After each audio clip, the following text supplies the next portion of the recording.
It's your girl KV back again with another episode, the finale of Love at the Lockup, Life at the Lockup. It's late. Y'all know how I be. Appreciate y'all for, being there and watching. The new season of Hood Health Report, the podcast that I do focus on public health issues. We dropped episode 1. Make sure y'all check that out.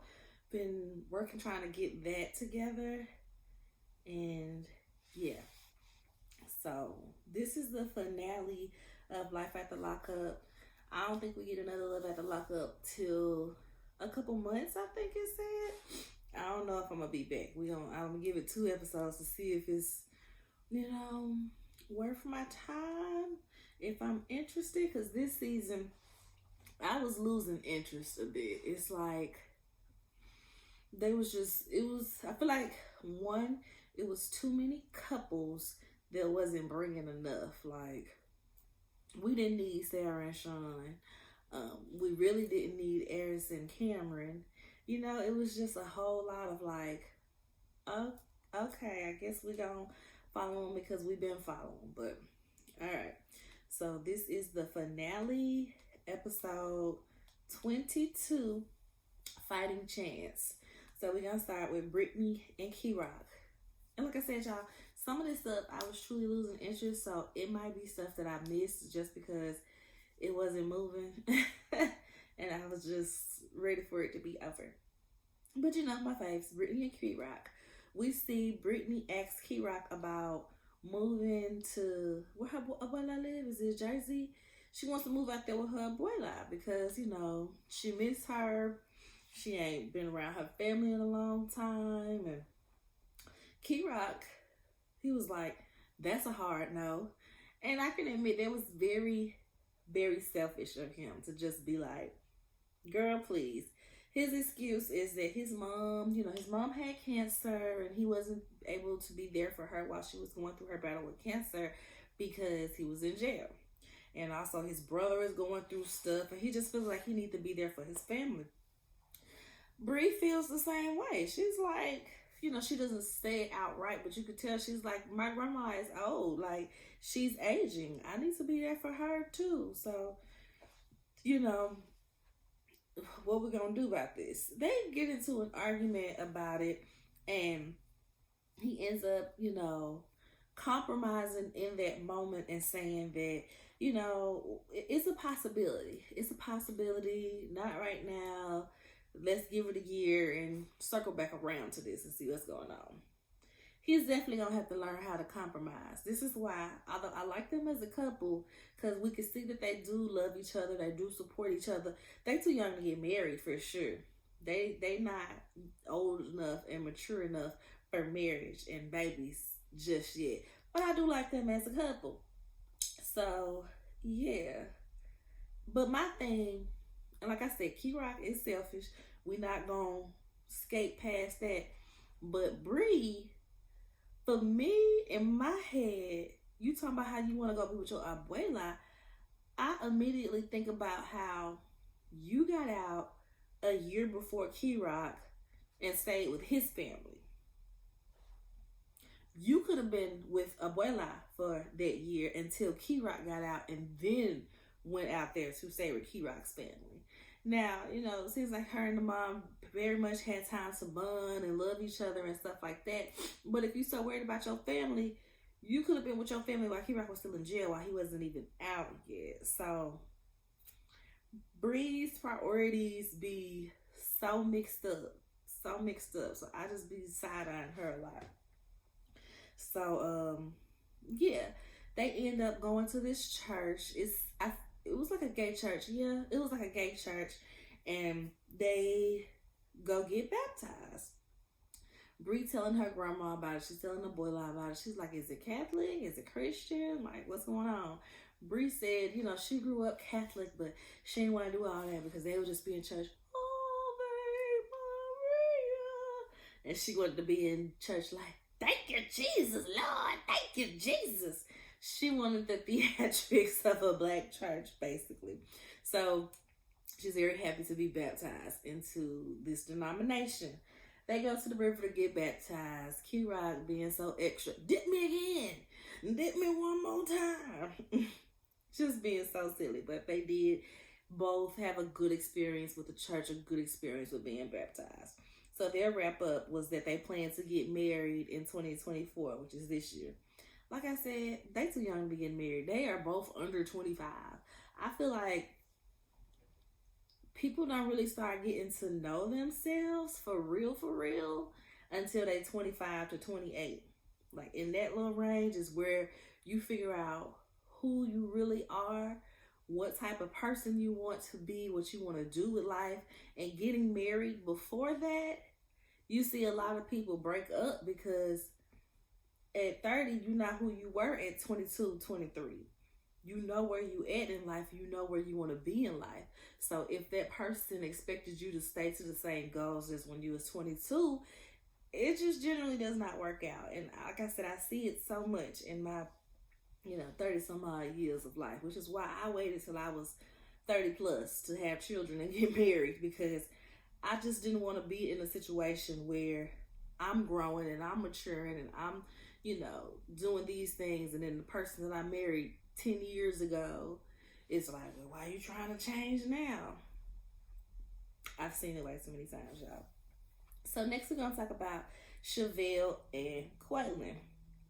Chevelle goes to meet with Maila's dad's mom. So Maila's paternal grandmother. And is it me, or do the grandmama look like Debbie Allen, right? All in my head, I could not remember her name. I just kept referring to her as Evil Debbie Allen because she was doing the most. So she goes and sit down with Evil Debbie Allen at the park, and they discuss Maila and her dad's relationship. It starts off pretty calm and okay, she wants a relationship with y'all, this, that, and the third.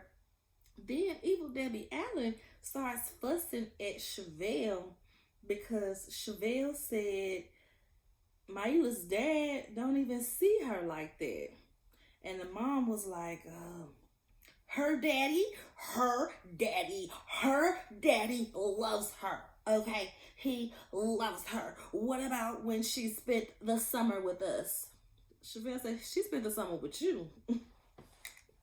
Her daddy wasn't even around like that. Like, she spent the summer with you.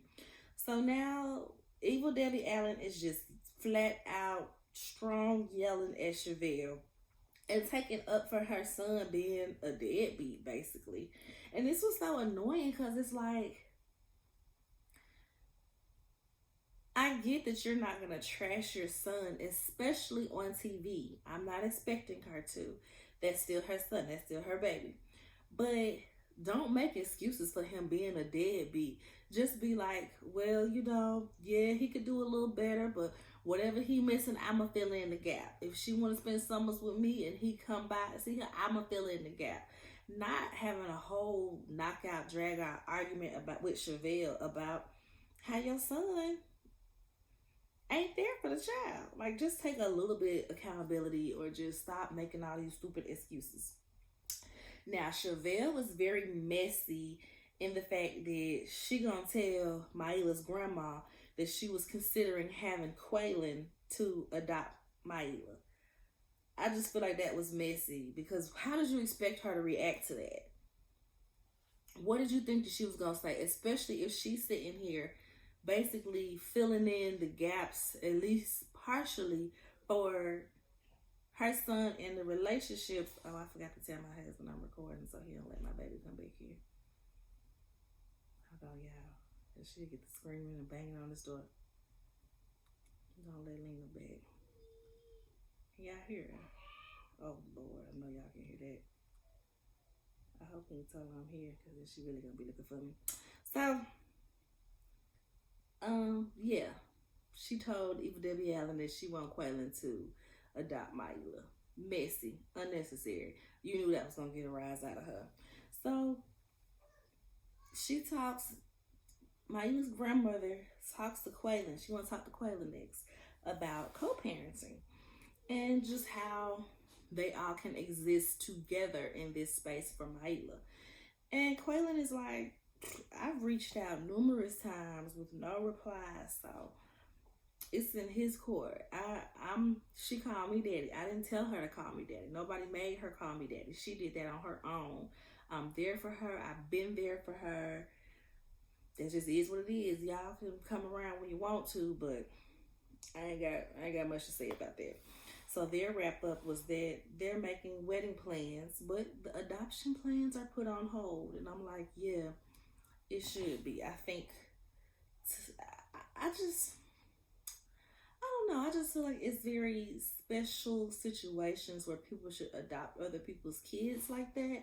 And I just don't think this is the situation. Not that I think that Quaylen is gonna run out on Maila if him and Chevelle don't work, but it's just been so much in the past with them. And even though he stayed around in Maila's life, Maila's dad isn't completely removed from her life. You know what I mean?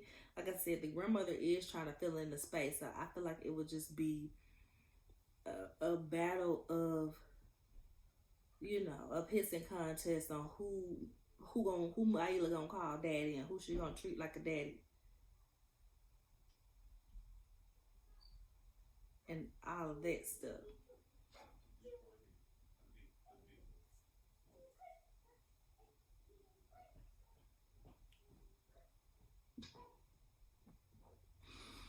So yeah, next, like I said, we hadn't seen them, Eris and Cameron. We hadn't seen them in the past few episodes, but they still get a wrap up. So their wrap up is that they found a new place to live, one that doesn't have an HOA, that doesn't approve of felons clearly, and they had their baby girl Charlie. She's adorable.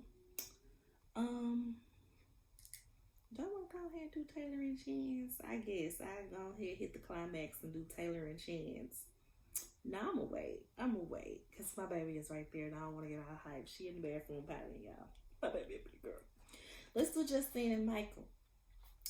So they show Michael's mom creeping around with that daggone paternity test in her hand, but she ends up throwing it out. She admits that they are in love and Justine is good for him, and she's not gonna disrespect them like that. It all seemed like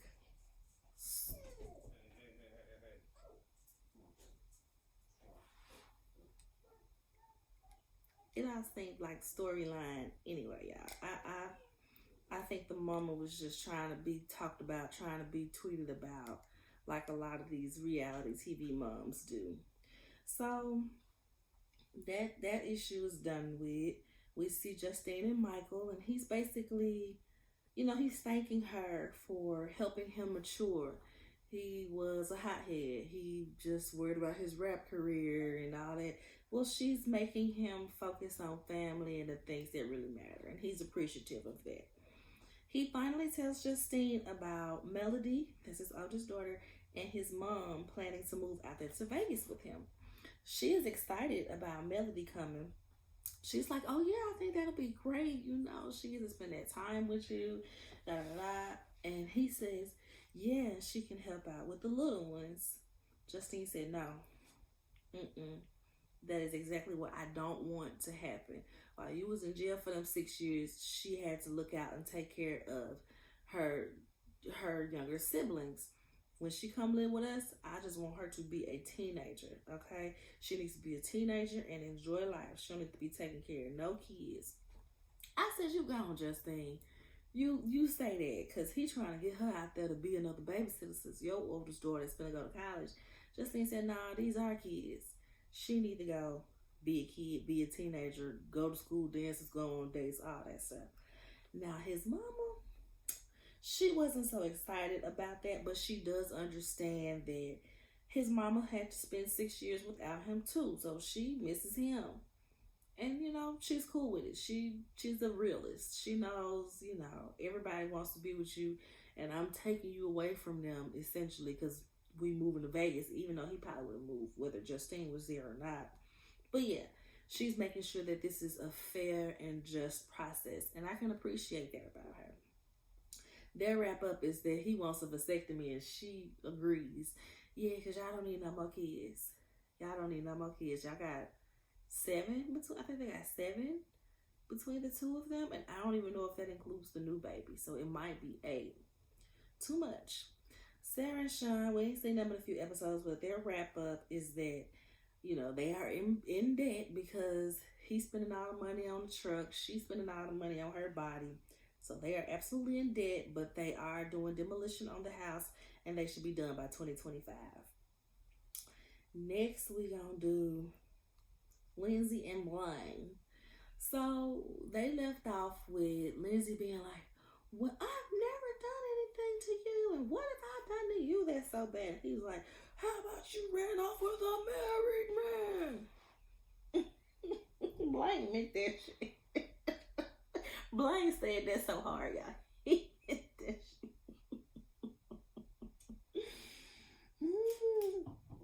I was so weak at that, y'all. And production is asking her, why is he accusing you of cheating? She's sitting there looking all shifty at first. And she's like, I don't know. That's just some BS. He just talking on the side of his neck. They break up for good, and he and his son have moved out. He basically is like, well, I don't even know why I'm trying with her. I don't even know why I'm trying to force a relationship. And y'all, I wrote down some of the words he used to dog her out because he strung so many words together. And I really thought he was going to call her a B word at the end, but he didn't. But he did call her the C word. He was like, she's a manipulative, selfish, con artist, lying, conniving, self-centered. And it was more words than that. I just couldn't catch them all. Because he was going on for a minute, y'all. He meant that. Blaine meant that from the bottom of his heart. But they ain't had no reason to be together, no way. It was definitely giving, I'm trying to stay on the show, so I just need to get into another relationship. Because she went from Scott to Deontay, right? Scott, Deontay to Blaine, which was the friend that had always been around, but they ain't never really date. Okay. She just wanted to be on TV still. She just, maybe she used that check to pay off some of these lawyer fees or something. Their wrap up is that her charges are still pending. They both got their own kids. They done for good. Okay. Next, we're just going to do Melissa and Louie because theirs is real quick. They on the beach. She reveals his new nose. And is it me or do the new nose look bigger than the old nose? But she claims she got the new nose because she didn't like how big her original nose was. So that was weird. He has this little bottle with a note inside, and he basically promises to marry her one day. She says she wants to be married in a year. He's like, no, but I can propose by next year. I plan to propose by next year. She said, no. And when we get married, I need new boobs. I can't have these boobs in no wedding dress. He looked at her like, girl, what? She said, yeah, 6 months. 6 months, I want the ring and the new boobs. And then in a year, I want to be getting married. Wrap up, they said her nose is still healing, and he is saving his piece of coins for the ring. So they're still doing well. And I can appreciate that she's starting to appreciate him. I'm wondering how all of this, was she able to see some of these episodes while they were still filming, or did some of the family members get on her? Because her sister and her dad were doing the most, but was it the sister's boyfriend or somebody else? It was like a brother-in-law. He was getting on her too, like, my God, he's been out here for a weekend and you on him about not having a job and da-da-da. Then he get a job and you mad because it ain't the right job. You don't want him to get stuck being a piece of guy. And it's like, you very stuck on status for somebody who started dating somebody while they was in jail. It's like if you wanted somebody that was going to be a CEO or have a nice government job, you should have found that. Not date somebody that's in jail and expect them to get out of jail and instantly be, well employed and all of these things. It was just dumb, but so is Melissa. Next we have Joynomi and Red. Red, Joy was like, I need honesty, I need to be able to trust, I need all these things. And Red is like, well, since you want honesty, I gotta tell you that I cheated while you were in town in the same hotel room. While you was looking for me, yeah, I was smashing a girl. She feels like he did it to get back at her because she cheated on him when she had Sway. And I'm just like, yeah, that's part of it, girl. I'm sure that's part of it because any immature person, you cheated on him 3 times, had a baby, don't even know who the baby's daddy is, and you thought he wasn't gonna cheat back. Y'all know me, I'm team cheat back. If we're not gonna break up, I'm team cheat back. So I gotta be fair. And she cheated, he cheated. He was a lot more scandalous with it, especially to do it while she was in town and all that stuff. So, I'm not agreeing with how he did it, but I figured that he would. Red is doing all the most. Oh, my family. I'm going to miss my family. I'm going to miss my son, Sway. I know he's not biologically mine, no, so I ain't got no rights to see him and everything once we break up. Yeah, you don't. He goes back on home. Dronomi is home packing Red stuff up because she said she's not going to deal with this. She got her cousin and her sister over there, and they're helping her. And she's talking about how she was worried about how Sway would feel about it just being them again. She was worried that Sway was going to be like, oh no, my daddy's leaving. But she said, surprisingly, Sway was excited that it's just going to be them two again. And I don't know why that made me laugh, y'all, because my first thought was Red in there eating all that baby snacks, playing with that baby stuff, probably all in that baby way. And he probably upsetting Joy to the point that Joy ain't fun for Sway no more. Like, he can't have his mommy in a good mood because you here having her upset all the daggone time. So, yeah, Sway is happy. Next, we see Red is at home looking for a job. He calls some warehouse, but the lady is like, I gotta talk it over with my husband because we own the business together, but I'm gonna just be honest, he probably ain't gonna go for it because you just got out of jail. So, good luck. And also, he said he already got another girlfriend. He said he been home for 3 days. He already got another girlfriend, y'all. So, he's gonna go see her. Their wrap up is Red ain't found a job and he in his little relationship, but Joy is very much single. She is focusing on herself and her child, which she needs to be. Lastly, y'all, we got the mess. Taylor and Chance. Two people that truly, truly, truly ain't have no business being together. Taylor meets up with Chance because basically she needs closure. She was at home packing up all the pictures, all the stuff that he gave her. She's like, maybe one day I can show Mason these things and show him that we were happy at one point. But for me right now, I can't move on and see all this stuff in my house. But she still wants to know, like, as far as, how his cheating, how he was cheating and all this stuff. So she goes and meets up with him for closure. She's cold. She didn't think about the fact that it's a little chilly outside and they meeting outside. So he gets her a jacket. Want me to get your jacket? I guess. He goes to the truck, gets her a jacket, puts it on her arms and like sneaks a hug. And she's like, get off me. I ain't say you can have no hug. Well, yeah, I took it. I stole it. Just being petty and immature as he always is.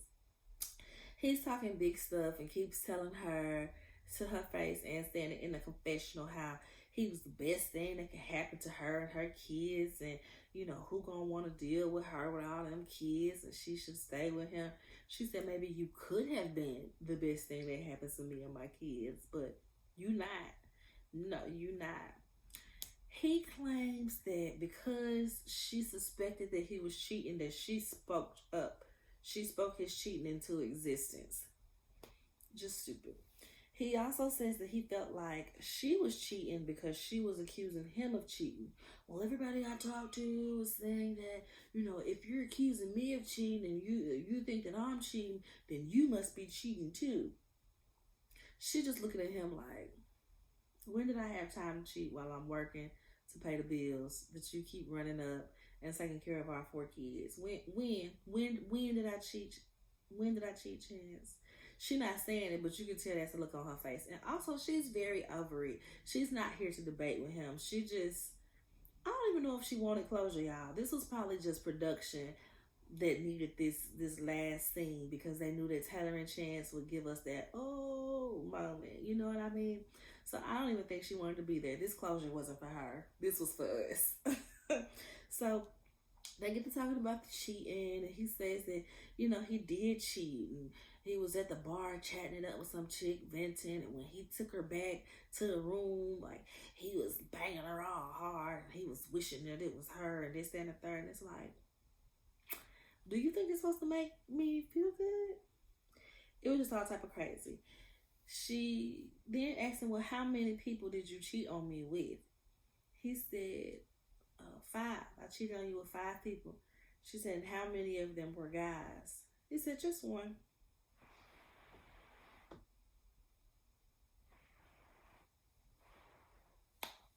Okay. Just one guy. Just one. She is just like, what? And he goes into explaining, saying that it was no penetration with the guy. The guy only topped him off.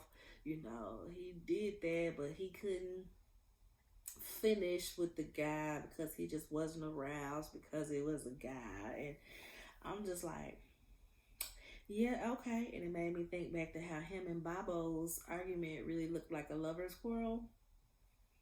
Yeah. Gotta do what you gotta do while you're in jail, I suppose. And you know, he's claiming that none of his times cheating was intentional. She's like, seems like every time you're giving people a sob story to say how terrible I am, and then they feel bad for you and do things, whatever. They got the argument, and they was all in each other's face. He was looking like he was about to hit her, and I was just like, this is too much, Takeda. Too much. It was just too much. She's over it. She ends up leaving, and she's in her confessional talking, and she's like, well, you know, there are a couple of good things that happened out of this. I got Mason, my son, and you know, but you know, I basically went through a lot with him. She said, I'm probably gonna need some counseling. I won't be able to be in a relationship for a while after this. Yeah, I'm gonna need some counseling. Yes, baby. I wish you had, you know, the thought process to know that he wasn't no good for you before you ended up getting pregnant and having this baby and letting him come live with you and run up all these bills that now you gonna have to pay. And like I said, he's acting like he's never gonna see her again, as if they don't have a child together. That's the part that really blows me. But their wrap up is that Chance had got locked up again. I think it was like trying to steal somebody's car or something like that. But he was currently out on bail. Just a hot mess, y'all. Just a hot mess. So yeah, that is the finale. Late, but I'm here. I'm here though. Finale for Love at the Lockup, Life at the Lockup. Make sure y'all like, comment, subscribe to the video. Yeah. Let me know how y'all felt about this season. Were y'all into it? Was it just meh? Who was y'all favorite couple? And will y'all be watching whatever the next installment? I think the next installment is Love During Lockup. I think we're going back to During. I'm not sure though. It's too many to keep up with. Because it's Love During Lockup, Love at the Lockup, Life at the Lockup. So I think we're going back to Love During Lockup. Hope y'all enjoyed the video. Bye.